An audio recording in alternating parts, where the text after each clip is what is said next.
case. Yeah, yes, yes, anyone of else. course, Yeah, of yeah. course, yes, of course.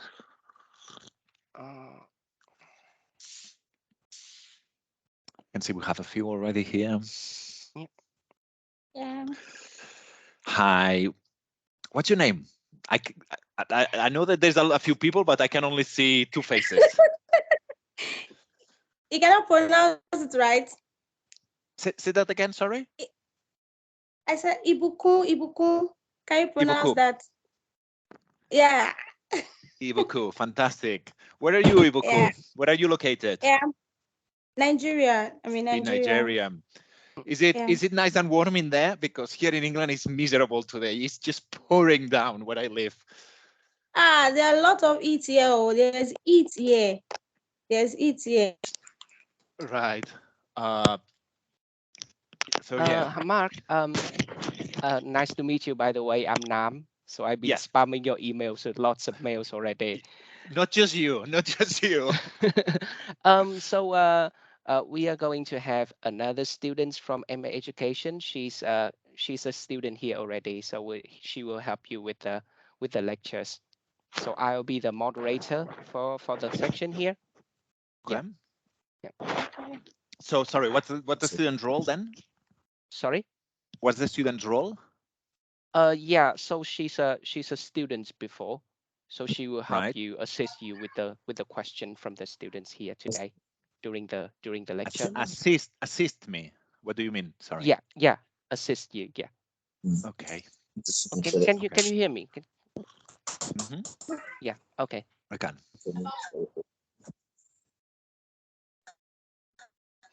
ṣé ohun tí kí ìkíní wà computer lab. Sorry. I don't think that's for us. Mo ṣe ní class in lab. Yeah. Hi guys. Yeah. Hi guys. Please. Mo fẹ́ Please lo mute. computer lab. Tẹ̀lé mi. Yeah. Tẹ̀lé mi. He doesn't know he's online already. Yeah, no, Hi. we can mute. You can mute them if you want. Yeah. Now. Okay. Okay. All right. So we are still having students.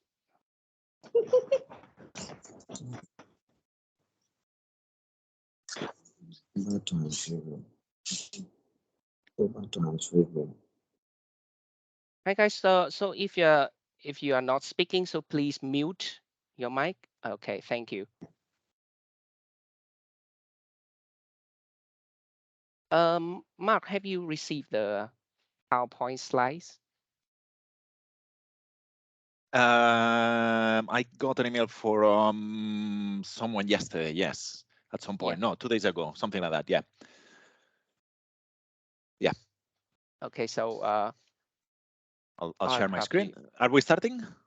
Yeah, I think we can start right now. Yeah. Fantastic. So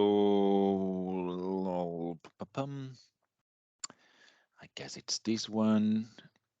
Well, before I open my. Oh, okay. So we have the student here. Okay, fantastic. Before I open my PowerPoint, because then the screen is going to disappear, my face is going to disappear, I guess. I'm just going to introduce myself. So Nam, if you don't mind, keep a tab on if people are waiting on the lobby, and just Yes, keep of accepting course. that, No because worries. I won't be able to see that. Oh, fantastic! Cheers for No that. worries. No worries. Thank you. So hello everyone. My name is Marc Turu. I am the course leader for the Masters in Education, and I'm also a lecturer within the provision as well. So my role is to oversee and to look after all the students in the masters, and to support and help you in What's very down here. in Nam. If you could also keep muting people that they Yes, don't know of that they're course. talking, No that would be worries. very No worries. helpful. No worries. No worries. Thank you. So my role is to support you in finding your way in the course, to support you in the admin provision as well, in the pastoral side, making sure that you know what your next steps are, etc., and to support you as well in your career development, obviously. Okay. My background is a little bit about myself, I guess, and why I'm doing this role. My background is in primary education. but I've taught from early years, so 2-3 years old, to secondary. I've been working in secondary schools as well, higher education, college education, etc. And now I'm doing this role. So I also have a educational psychology background. This is why I'm specialized in behavior management, special educational needs, etc. And these are some of the things that I teach within the masters, obviously, depending on the route that you would wish to embrace.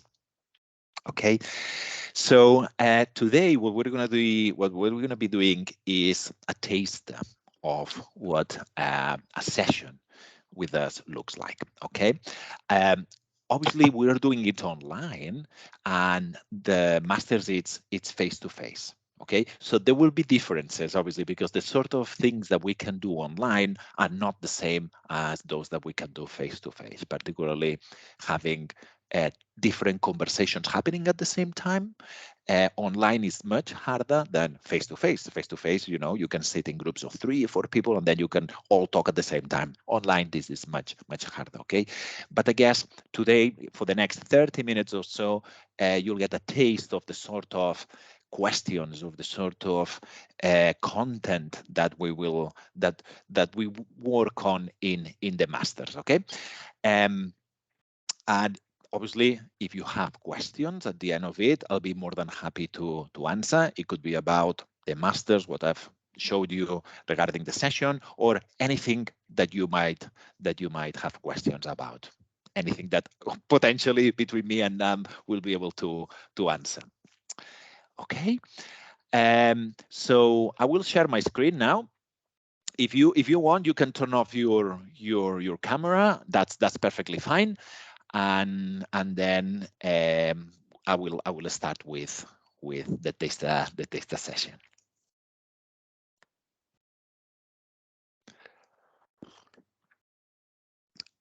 Fantastic. So as you probably know, the Masters in Education has different paths, different routes, okay, depending on your interests. So we have a route that's called Masters in Education, Special Educational Needs and Disabilities. We have another route, for example, it's Masters in Education, Management and Leadership. We have another, which is early years, for example, e-learning. We have mentoring and coaching. We have exploring teaching and learning, which is a more generic evidence-based development practice of teaching, etc. So depending on your interests, what you would like to learn about, you would choose one route or the other. Okay, so the taster that I'm doing today, and I think Nam will be able to answer that question if there are other tasters and the routes and the type of tasters that you can join as well. The taster that I'm delivering today is regarding special educational needs and disabilities. In particular, I'm more interested in inclusion as a generic. Okay, so this is just one of the modules that you might want to take in your masters, but you might not want to take this module or this route, and you might want to take another route. But the way we work in the sessions tends to be similar. Okay. Right. So having said this, by the way, my name is here. I'm happy to share this PowerPoint with Nam and then with you all. If you want to contact me, this is my name. It's on screen. You can find my email on the university's website, or probably Nam will be able to share it with you as well. I can send your email with fantastic. Share your And email with them. yes, and if anyone wants to have a chat with me, just whoops, what's happened here? Just drop me an email, and I'll be more than happy to have a chat. I'll be happy to have a chat with you. Okay. Also, I'm in social media, Twitter. I don't know if you use social media, LinkedIn, Twitter. Obviously, you can find me there and connect with me if you are interested. I'm always happy to connect with the students, and actually, quite a lot of my former students, my past students from all around the world, we're still working together with some of them. We're still doing projects together, working together.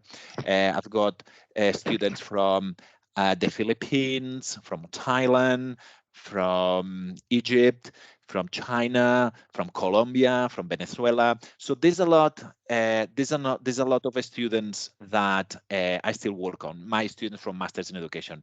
Nam, I think someone is taking control of my presentation. I don't know if it's you. Yeah, someone is No, taking.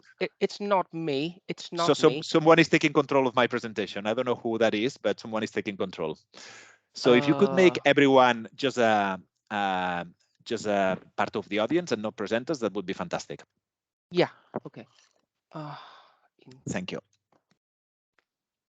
Right. So having said that, before I start with some of the content, something important is to understand how we work. Okay, independently of the content that you're doing, independently if you're doing management and leadership, if you're doing e-learning, if you're doing inclusion, if you're doing mentoring and coaching, anything, teaching and learning, there are certain things that there will be similar across all modules. Okay, so one of the most important things is that we understand that you are already professionals. You are more than just students, right? You are professionals that have experience, that you have probably already worked with children or young adults for some time, some of you. And we understand that that is very rich, and we want you to use all that experience in your studies and your development. Okay, so this first part of the discussion on participation is a non-negotiable. This is the most important thing that you will use to develop and to learn. So some students have this understanding that sometimes they want the lecturers to tell them what to learn. And this is not the way we work. We work by discussing, by collaborating, by cooperating, by having debates about what's the best way of doing things and why, and finding problems and challenges and ways of moving forward. And the only way we can do that is by having conversations. Okay, so students need to be engaged, and that means that we expect all students in our sessions to talk and to share what they've done, what they're thinking, the way they see things, the way they would do things. Okay, so this is critically important. Okay, your experience from your own settings, from your own country, is very important, and we want you to bring it to the sessions. Okay. And this is linked to voice. We want to hear your voice. We want to hear your perspective, your ideas. It's not just us telling you what we think is a good way of working, but you telling us that potentially what we're sharing might not work in your setting. So that is also important, okay? And then two little things that are not as little, but these are key differences between working at a BA level, at an undergrad level, or working at a master's level, okay? And we work around topics such as theory to practice and practice to critical reflection. And in the next few slides, I will show you a couple of examples, okay? So the idea of theory to practice is that we are learning about theories, models, frameworks, concepts, because we want to use them in practice, because otherwise it doesn't make any sense to learn. Okay, everything that we learn needs to have an impact on practice. It needs to have an impact on your own practice in your schools or in your own professional settings. Okay, so this is critically important. Everything that we do in Huddersfield, everything that we do in the sessions will have an impact in your practice, will be beneficial for your own practice. Okay, so everything that we do in the session, we will make you think about how you can use that in your professional setting. And the other one is from practice to critical reflection. Also, it's also important to reflect on the things that we currently do and think if that's the best way of doing things. So we are analyzing ourselves. We are analyzing the way we do things based on frameworks, models, etc. Okay, so we are assessing ourselves. We are judging how we do things, how our schools do things, how our educational system do things. Okay, so this is the practice to critical reflection. It's kind of an assessment and analysis and reflection of how we are currently doing things.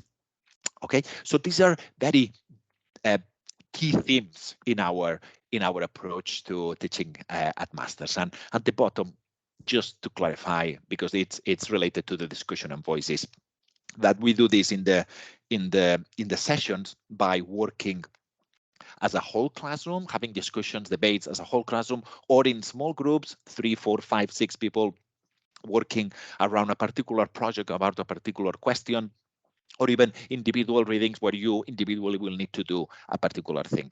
And all sessions will be a mixture of all these things. We do not have lectures in the traditional sense. We do not have sessions where you sit for 2 hours to listen to someone talking at you. We don't do that. That's not a good way of learning. The best way of learning is you talking, engaging, talking to the other students, talking to the lecturer, challenging, bringing your own ideas. That's the best way of learning, and that's how we do it. Okay. Fantastic. So this is something that we do across all modules, independently of the route, and it underpins a little bit our approach at master's level. Fantastic. So let's talk a little bit about what we could do in a session. Okay. Obviously, again, as I said before, this is online, and you need to understand how this would work in the session. So in a session, for example, the beginning of the session is always a warming up activity. What we need to do is we need to activate those parts of the brain that have some sort of knowledge about the content that we're going to discuss in that session. Okay, this is what we call eliciting preconceptions, and this is linked to learning theories. Okay, and we do this with little children as well. At the beginning of each session, we ask them to warm up, to recollect, to recall ideas and concepts about what we're going to discuss. So this is what I'm going to ask you to do right now. I'm going to add or share with you this this link on the chat. I don't know if you can click it. You might be able to click it on the screen. If you can't, is it clickable? They can click it on the screen. They can clickable. Fantastic. So it's clickable. Fantastic. So what I'm going to ask you is to click on this link on the slide and just share your current ideas about what you think participation is. Think about children participation in schools. Okay, what comes to your mind when you think about participation? Any answer is fine. Okay, so I'm going to give you a couple of minutes. So if you're on a computer or on a tablet, you have, you can write 1 or 2 sentences about what participation means to you. Okay, I'm going to give you a couple of minutes as a warming up activity.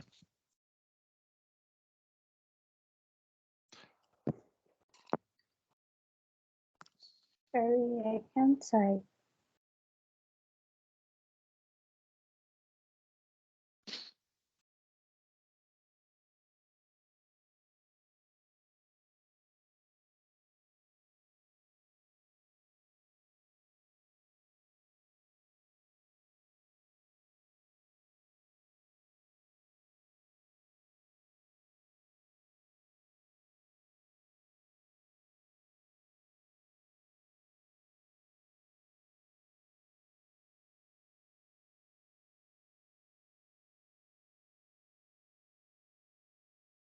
Sorry, I can't type. Oh, I can't type. What device are you using then?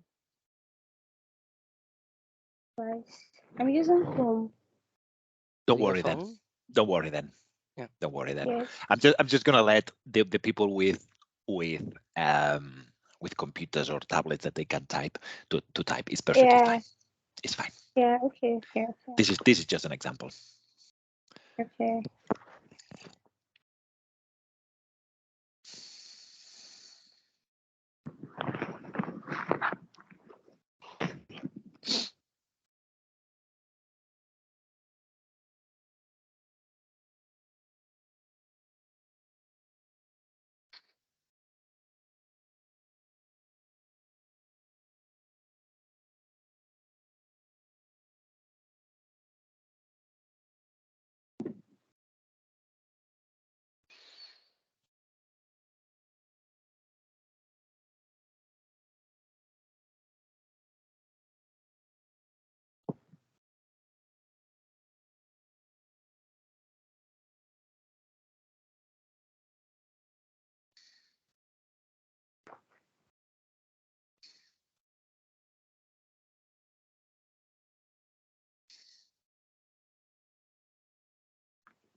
So responses are flying in. Fantastic. That's really good. Thank you for this.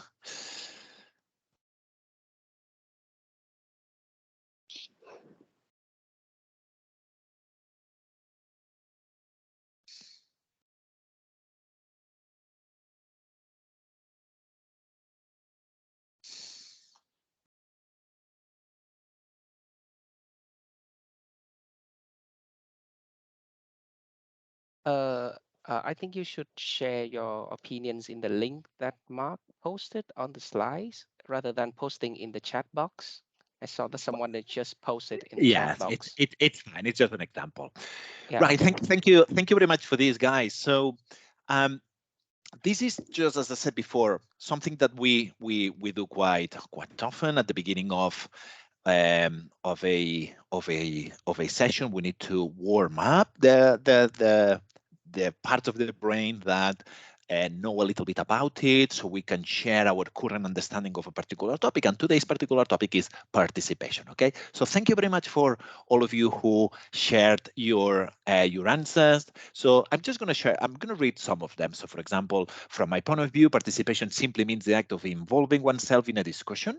Okay, that's a very good point. Engaging students in these activities so that they get more interested towards the topic and thereby better and deep understanding about that particular topic. Participation refers to the ways of involving in each activity to share your perspective, best practices, or even challenges. Participation is when I can feel that I belong to a specific group of people, I suppose. Smiley face. Participation means involvement and engagement. Participation puts your idea put your idea out, what you think or you have any knowledge about any particular thing or topic in a debate or discussion. It means engagement or getting involved in something. So thank you very much. So we have shared some of the current ideas about what we think participation is, haven't we? So what we do after this is, once we have established the current ideas of what we think participation is, what we do is we bring literature in, we bring theories, we bring concepts, we bring frameworks, okay? And some of the ideas that you mentioned in your answers seem to be around the idea of children doing things, right? And when you read, particularly when you read things in education around the idea of participation, we tend to think we tend to read about physical education, participating in sports, participating in school activities, and these sort of things. Okay.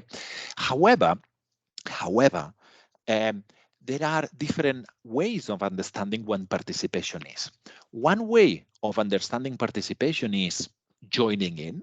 So children joining in, participating in football, participating in rugby, cricket, or whatever the sport is. And that just means being part of a group. Okay? That doesn't mean anything else. It just means being part of a group.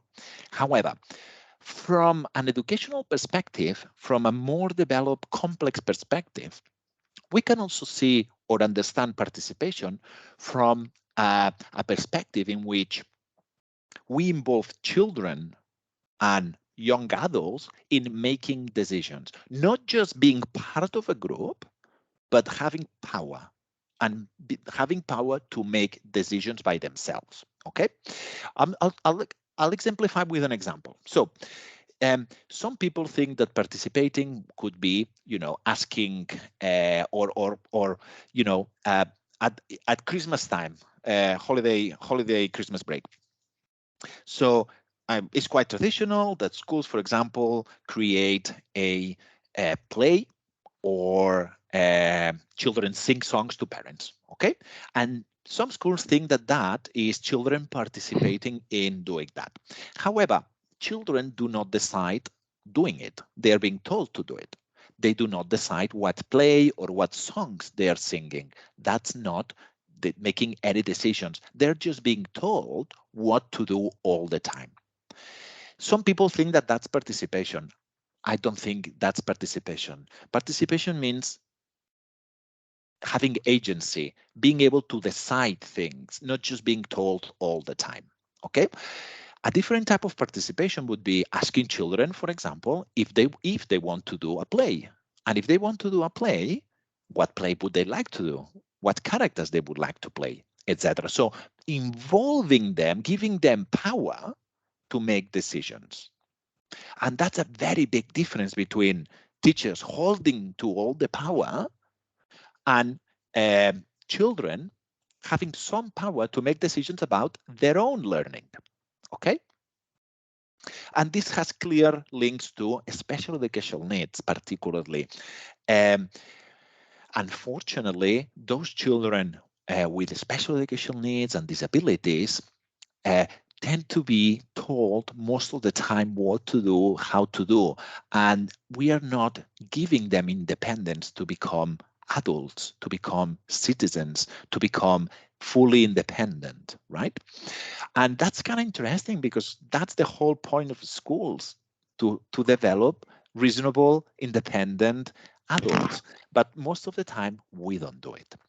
Okay. So this is the main first distinction between participation as joining in, being part of the group, or participation as making decisions as a part of the group. Okay. So there's a very interesting model or framework or theory, if you want to call it, which is Hart's participation ladder. This is, I don't know if you can see it very well on the screen. I tried to find the best image I could with all the words, but Hart's participation ladder is based on a very extensive research about how children and young adults participate in their own lives from all around the world. And this is a fantastic reading. I would encourage you to read it. It's freely available online. You just Google it and you'll be able to find it. And it's supported by UNICEF, which is a fantastic organization. So this research shows that there are 8 different levels of participation. It's not just 2 as being part of the group or participation. There are different levels, okay? And they're broken down into 2 big blocks. The red block at the bottom of the ladder, which is not real participation. We might think that we are, encouraging children to participate, but it's not real. And then the green bit, the top part of the ladder, is more meaningful participation. Okay. So towards the bottom would be, for example, the most basic non-participatory rung of this ladder is the manipulation. And I'm sure you've seen this. There are schools that they say that they do projects. Instead of doing a subject every hour, they do a project. And today or this week, we're going to do a project on, let's say, the ancient Egypt with the pyramids and the pharaohs and all that, right? And but the teacher decides what the project is that they're going to do, the ancient Egypt, what they're going to do, if they're creating models or if they're reading a book or what they're doing. So everything is decided by the teacher. So what we are doing really is manipulating our children to believe that they're making decisions. Okay, and that is plainly manipulation, is when teachers manipulate. Okay, the same when teachers offer different options, but really is the teacher who decides. So that's manipulation. Okay.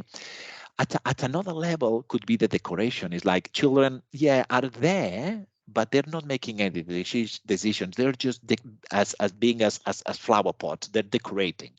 Okay, they being part of the decoration, right?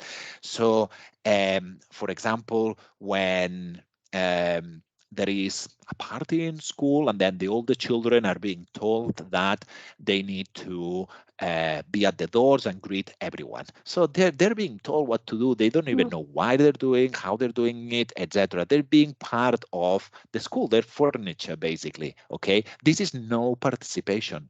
Some schools would say, well, we are helping them participate in the management of the school, but they're not really. They're being told what to do, how to do it. They don't even know why they're doing it, etc. Okay, so this bottom level of the ladder is what we would say we shouldn't have any activity at that level if we want to encourage participation. Okay, and then the top levels, that there are lots of different levels, up to 8. There are different examples, different ways of how children can make decisions by themselves, right? They might make decisions supported by an adult, or they can actually start them, make the decision-making process and end the whole action, etc. Okay. So in the session, if we were on campus in Huddersfield and I was talking about this, I would do something like this.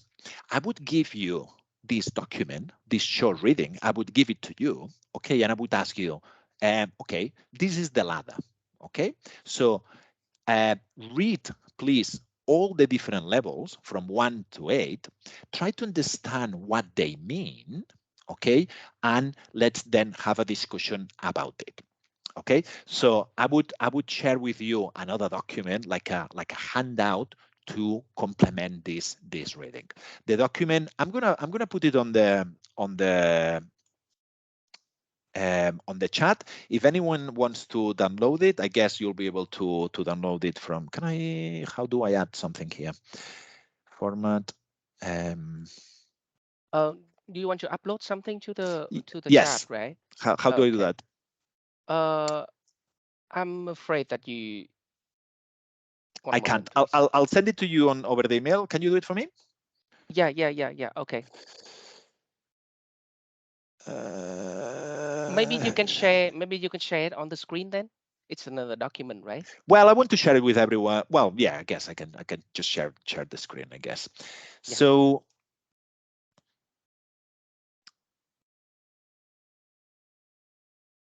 right. So it's as simple as this one. Okay, I would share a document like this one with you. There are 8 levels of the participation ladder. I would ask you, write a short description of what each level is about, and then try to think about your own practice. Try to think about your own school or what you've experienced as a student that could be an example of participation at that level. Okay, this document would be kind of a summary of the participation ladder for you to use later on. Okay, very simple, but it grounds you. It grounds your reading. And always, as I said before, it's not just to talk about the participation as a theoretical point of view, but it needs to be linked to practice always. Okay, this is why I always say, okay, give me an example of that in your own practice. Give me an example of what you do in practice that is related to participation. Okay, and this activity, it will be done in small groups. Okay, and groups of 3 or 4, you would read the whole document, this few pages in groups, share your thoughts, share your examples, what it means to you, what it means to others, etc. Okay, and again, exemplifying with real life examples from your own context. Okay, we can't do this here today, so I'm just going to ask you just to have a little bit of a conversation, because I feel that I've been talking too much. I'm just gonna show on screen what the document says about one of those rungs on the ladder, steps on the ladder. Okay, I'm gonna show you a couple.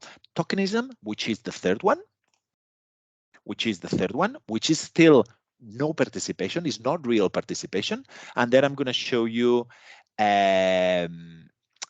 child initiated and directed, okay, which is more at the top of the this one here, number 7, okay, would be a very high, very good participation. Okay, so I'm going to give you a minute to read it, and I'm going to ask you, can you think of examples from your own practice, from your own school, that follow this idea? Okay, this idea of tokenism. So I'm just going to let you read the screen for the next minute.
So what I would ask in the session, obviously, I would ask to share between small groups what you think this tokenism means, okay, or tokenistic approach to participation means, and come up with examples. Okay, we are not in the classroom, so we're doing this online. But I'm going to ask you the exact same thing. If anyone can think of examples of what tokenism is, or what, if you've seen any examples of tokenism in tokenistic participation in schools, do you mind sharing it with us? So what did you experience? Why do you think that's tokenistic and it's not real participation, etc.?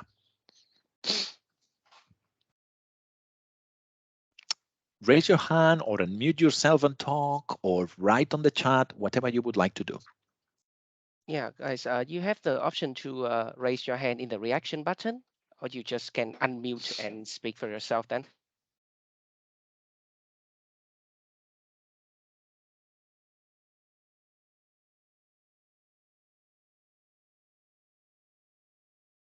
Maybe give them a couple of minutes then. Yes, I'm going to give them a couple of minutes. I know it's a bit daunting.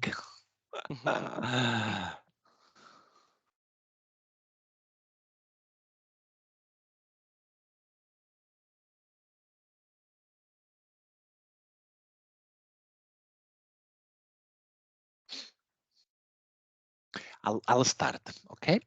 So I don't know if other countries have this approach, but in England, for example, we have school councils, okay? School councils are a group of teachers and students that meet regularly, let's say once a term, 3 times a year, to discuss how the school works, how the school could be improved, concerns, etc. Okay? To me, that's a tokenistic approach to participation because how school councils are organized. So some students, student representatives are invited to talk about their experiences and what they would like to change, the problems, etc. But most of the time, those students, those pupils, don't have any power in those meetings. They can say whatever they want, but it's down to the teachers to do anything about it.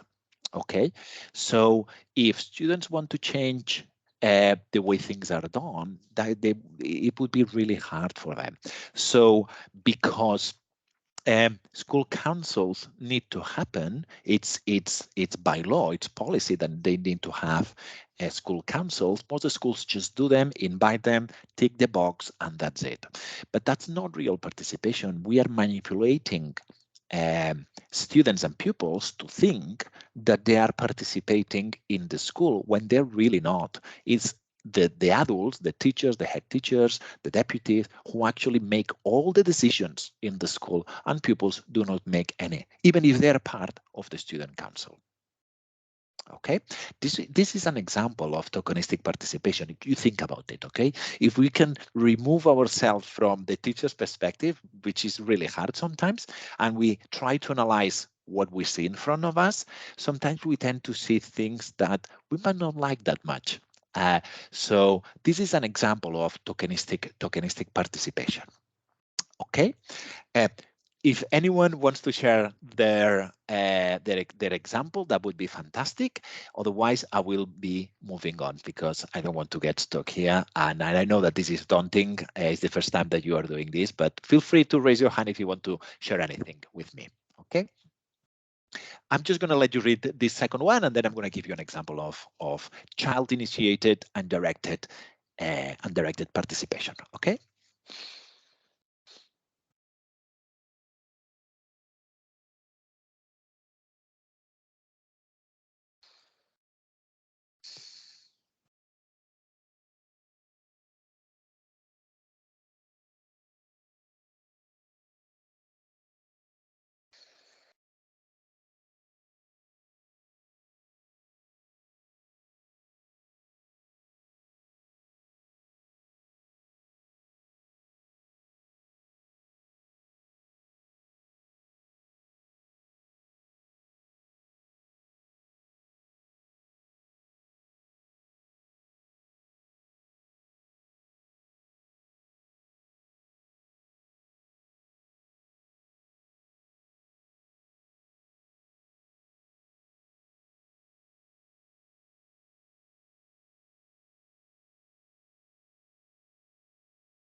So this would be towards the top of the participation ladder, Hart's participation ladder. Okay, so we're moving from no participation to almost full participation. Okay, this is rung 7.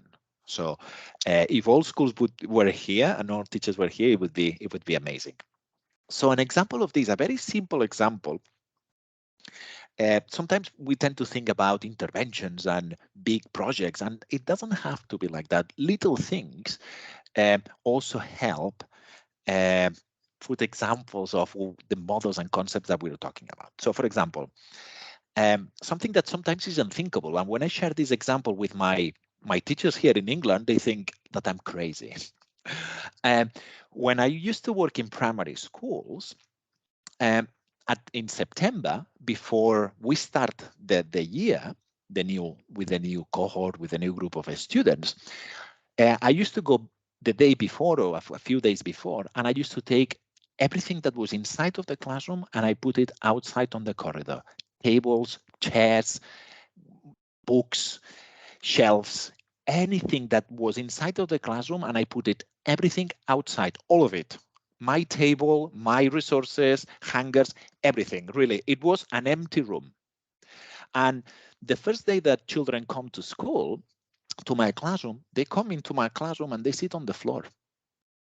And that's the first thing we do. And I told them, guys, this is your room. This is your classroom. What do you want to do with it?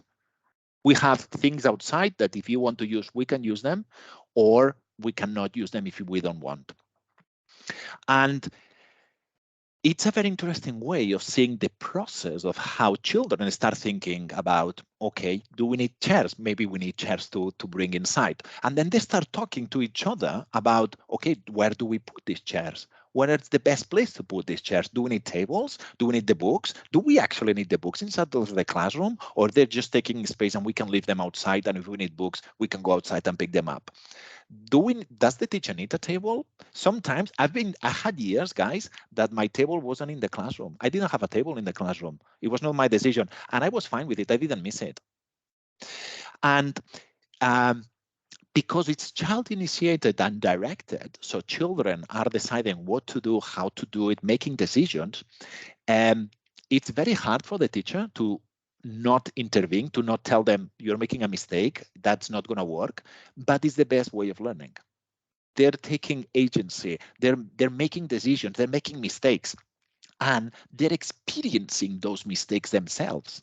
Okay, because if I arrange the classroom and I put the tables in groups and chairs and I put the blackboard and everything, they're not experiencing why it's done that way. But if they're doing it and they decide to put all the tables on the back, the chairs, the way, when we start working and doing teaching and learning activities, they will experience what works and what's not working for them. Okay, but that's fine. And then they keep changing. And something very interesting is that it's fine to keep changing the layout of the classroom for whatever works for them. Okay, and that learning is incredibly powerful. And one of the main benefits of doing an activity like this, or increasing participation and giving power to the children, is behavior. Behavior, unfortunately, in England is a problem.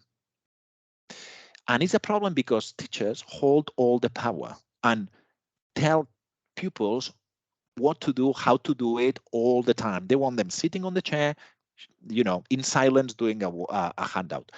And that doesn't work. We need to give them power. We need to give them responsibilities. We need to give them ownership of their own learning. Okay. And in order to do that, we need to take a step back and support them if they need us. But if they don't need us, they don't need us. They can make these mistakes for their own. What's the worst that can happen? That they will have to do it again? That's fantastic. Okay, so this is an example of child-initiated and directed activity. Something as simple as the tables are outside, you do whatever you want with them and put them in the classroom. And you can come up with examples like this, from the top of your head very, very, very quickly. It can be something very, very simple, very, very, very small, okay, as just arranging the classroom. Okay, so from manipulating our children to believe that they're making decisions to actually giving them the opportunity to make decisions. That is participation. That is at the heart of participation, okay? And unfortunately, as I said before, for special educational needs and disabilities, this doesn't happen that often. And we need to increase the participation of those with special educational needs and disabilities. And this is something that we would discuss, obviously, how to do in the classroom, or to what extent actually all the children should make decisions about everything, okay? Or so should adults make decisions as well? This is something to discuss, okay? Obviously, then this was the theory to practice part. Now, what I would ask you in the session would be, okay, now that we understand what the ladder looks like, what the different levels are, I would ask you, okay, put a mirror in front of yourself. You're a teacher. You've been working with children. Put a mirror. How do you do it? What kind of participation do you embrace? If you look at what you did last week, for example, or the activities, the teaching activities that you will do next week with your pupils, in what level of the ladder would they be? Would they be at the top? Are your pupils making decisions, or is it you all the time who's making decisions? Okay, I would ask you to assess yourself against that particular framework, the heart's participation ladder. Okay, and then I would say, okay, if you're at this level, whatever the level is, I would ask you, how can you improve it? Give me a specific example of how you can improve pupils' decision making, pupils' participation. Okay. So again, this is the part of practice to critical reflection. But again, it has an impact on your practice, on your professionalism, on your teaching and learning. Okay. And I know I'm running out of time. I'm just going to move on. Usually, obviously, this is just a taster. Then we have in between sessions. In between sessions, we have work to do as well to expand what we've been talking about. A short reading, a journal article that discusses a bit further the topic with some guiding questions for you to work on and review in the next session. Okay, and around this topic of participation, which is something very close to my heart, obviously there is pupil voice, there is parents' participation. To what extent parents actually participate in schools, or they're just being told things, or do parents have actually some sort of power, some sort of decision making in what happens in schools? What about TAs? Sometimes teachers make all the decisions, but there are other teachers in the classroom. What about them? Do they make decisions, or they're being told all the time? Okay, so it has lots of ramifications. It has lots of branches, this idea of participation, and that I've introduced obviously to you in the last 30 minutes, that I hope it's sparked some ideas at least regarding the difference at least of joining in and being part of the group, but really being part of the group and having power to make decisions. Okay. So I'm going to leave it here. I'm going to ask you if you have any questions or you want to share anything with me, and I'll be more than happy to try to answer those questions. By the way, guys, we also have an MA education student here. Her name is Buki, and she can also assist Mark in answering your questions regarding MA education. Yeah.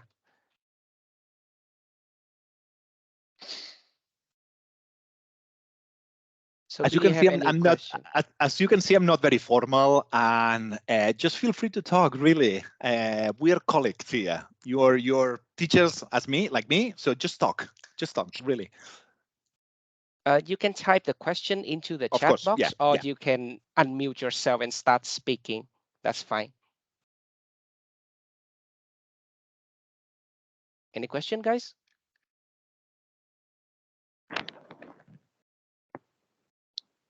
Hi, well done, sir. Thank Well you. done. Yeah, I'm very grateful for this session. Like, the topic is so interesting, so interesting.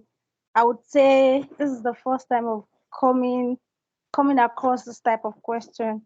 Like, in fact, the way you're explaining it is like we are being fair to the part of some people or students sometimes. So I want to ask, when you're talking about freedom or allowing students to participate in class, we have different kind of students in our classes. Like we have various kind of students from different background. There are some people that when you give them this freedom, like they go they go extraordinary. I don't know if you get what I'm trying to talk about, Ma and Sir. So they go extraordinary. So that is why sometimes we ask them to do what we want, sometimes not what they want. So is I don't know how to put the question though. I don't know what, but there's some students that go extraordinary if you give them this kind of freedom. Yeah. So what are we going to do in that kind of situation? Let them be. If they're doing something extraordinary, let them do it. Hmm. No, Okay. and this is linked to how the masters work a little bit as well. You are an adult. You Yeah. are a person. Well, it's not that you're an adult. You're a human being, and that's my approach.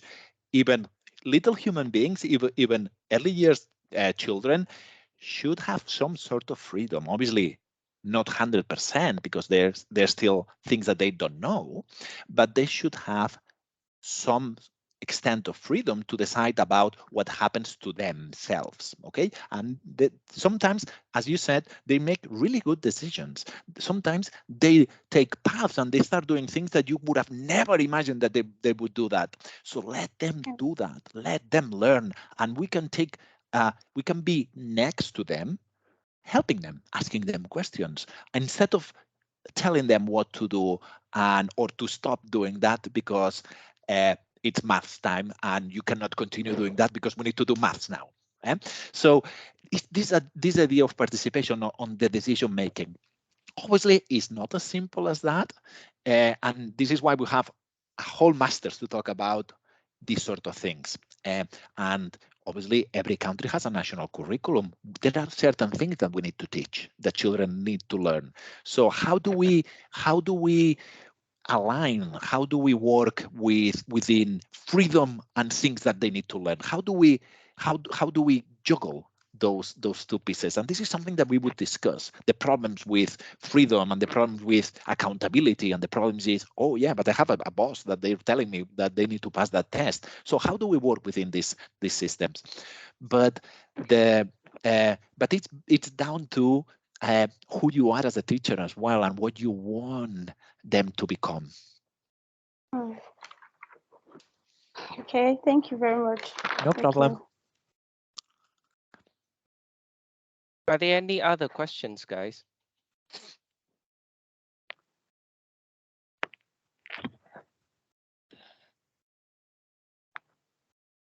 Okay, so Mark, I think that the students have run out of questions, so I have some information to share with them before we conclude this section.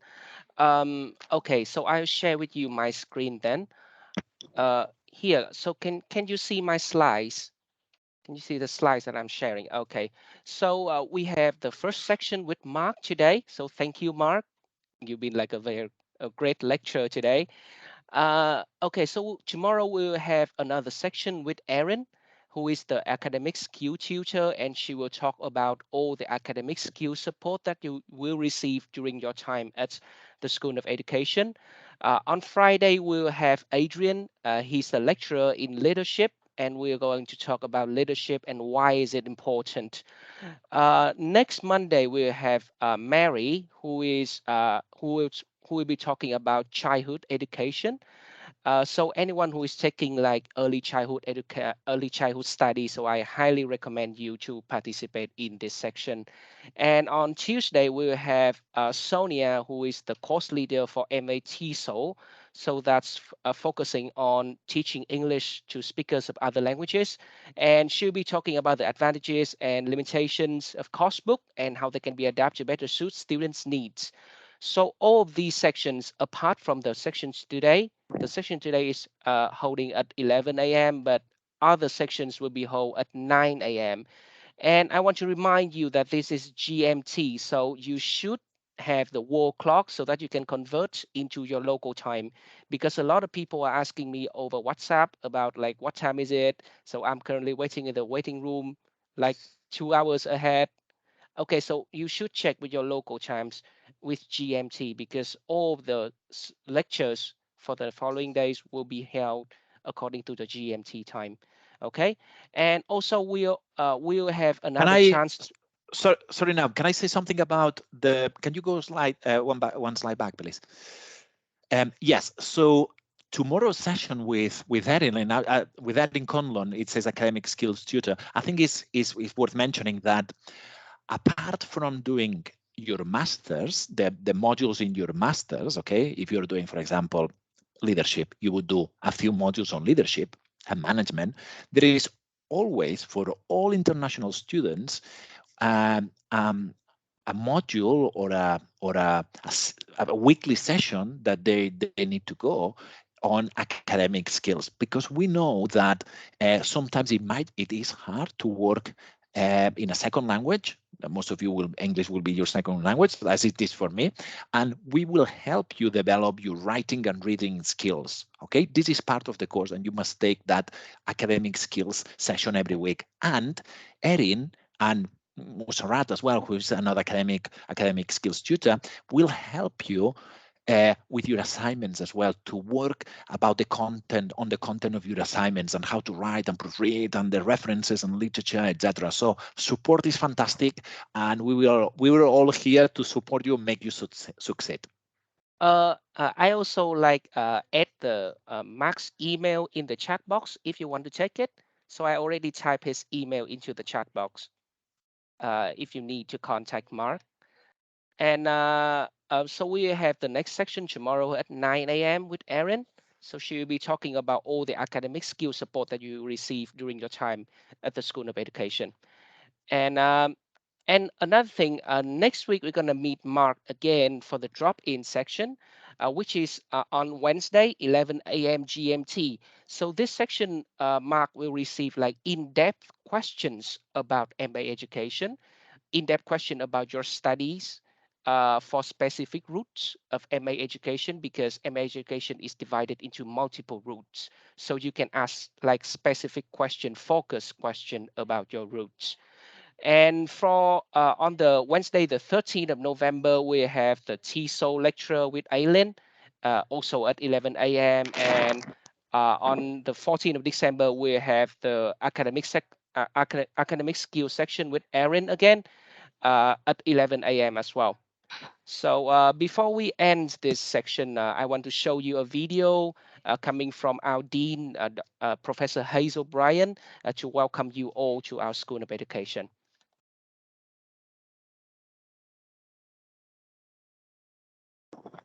Content, yes.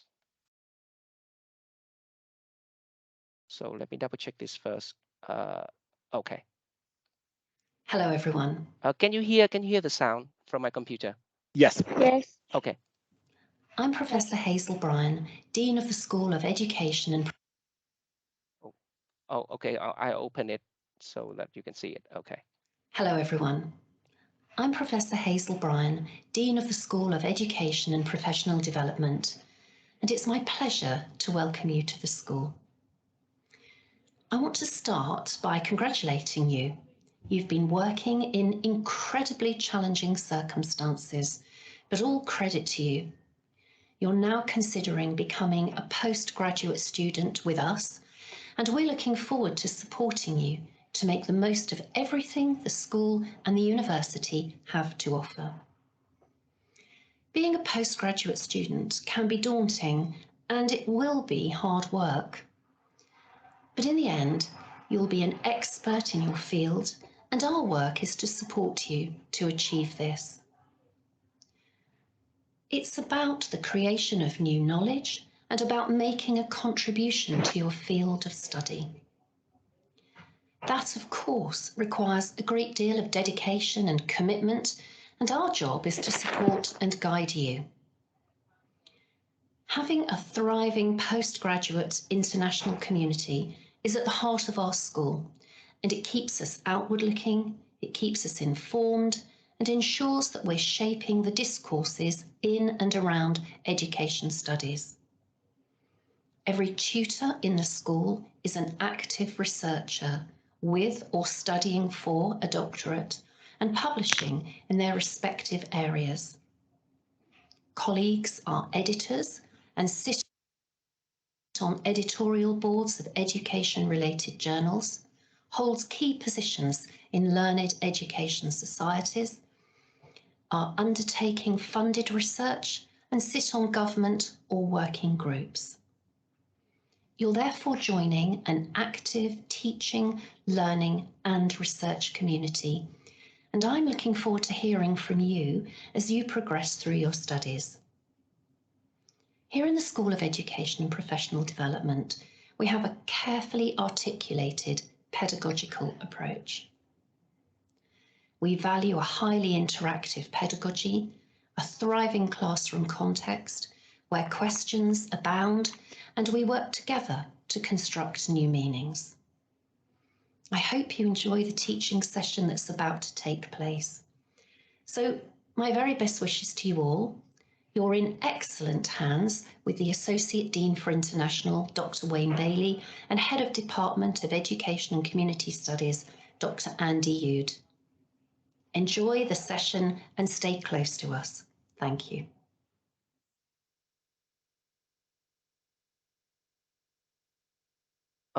Thank you, Mark. Okay, so that is You're the end welcome. of the video. And do you have any remaining question for Mark, for me, or for Buki? We can answer the question before we conclude this section. Well, now that we have the student here, is it Buki? Yeah, that's Buki. Yeah, I don't know if she. Yeah, Hi, she's I here. don't know. I don't know. I mean, it's a great opportunity, and it's fantastic that she's agreed to be here. So it's a bit of a shame that she's not contributed. Perhaps she I don't know if you want to share a little bit your experience or your thoughts and what you think about the course, maybe. All right, thank you so very much. Sincerely, you've said so much. You've said so much that the point I planned chipping in, but then it wouldn't be bad to reiterate, some point that you made about students being the drivers, being the constructors of their learning, of their knowledge, and the fact that here academic writing skills are very, very important and are considered really very important. And so it's good to have that at the back of your mind as you're coming in, that it's not a case of garbage in, garbage out. It's more of construction of your knowledge, coming in. So that's, coupled with other things you've said, are just the few of my contributions. Thank you for that. Thank you, Buki. Thanks a lot. Thank you, Mark. You're Okay, welcome. so are there any questions left for us before we conclude this section? Okay, so I think this is the end of the guest lecture section with Dr. Marc Turu Porcel. So thank you, Mark, thank you, Buki, and thank you everyone for being here. And we wish to see you in the following sections as well as the drop-in sections next week. Thank you very much and enjoy your day. Thank you, everyone. Have a good day. Bye. Bye, Mark. Bye-bye. Thank you, Nam. Thank you. Thank you all. Thank you. Cheers. Thank you, everyone. Cheers. Hope to see you soon. Bye. Yes. Yeah.